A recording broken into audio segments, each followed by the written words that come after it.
the offense is the offense, and it's going to gain the attention because fans gravitate to offense, and you can apply the numbers to it, and it's exciting and all of that. And it was tremendous. You ran down uh, the the numbers, both rushing and passing, and just them lighting up the skies the entire first half.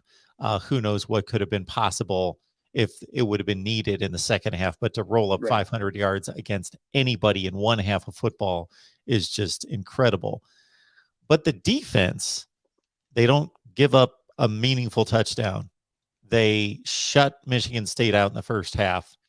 Um, I'm going to be extremely nitpicky, and this has nothing to do with the defensive performance. I would have liked to have seen what would have happened had Kenneth Walker had the carries that we discussed last week to have that type of game to say, okay, what are they going to do when he slams it ahead 30 times against them? What's going to happen? But for the 6 carries he got a little bit loose on one run, but 25 yards. So they obviously contained him. And Peyton Thorne in this Michigan State passing attack has been pretty lethal the whole season. And if the offense is catching up to the defense at this rate, it's all pretty scary. Absolutely.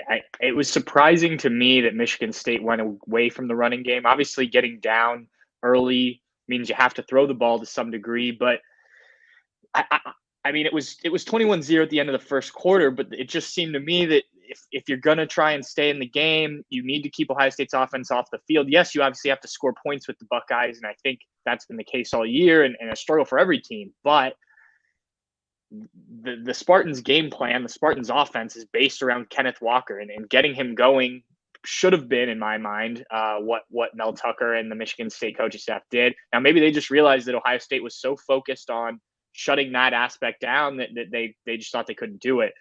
Haskell Garrett told us after the game and reiterated it this week that the focus coming in was to not let Kenneth Walker have a big game, to shut down that run game on the Ohio State defensive line. So they did that. I mean, Haskell Garrett made a tackle for a loss on the first play of the game for the defense, and it kind of set the tone. And so, yeah, I mean, like I said, it was as good of a defensive performance as the Buckeyes have had all year, and they're going to need that going forward. Against Michigan, potentially in a Big Ten championship game, and then potentially in a college football playoff. This defense needs to play. I don't know if it'll play as good as it did against Michigan State, but it needs to play closer to that level than we've seen it in some games this year.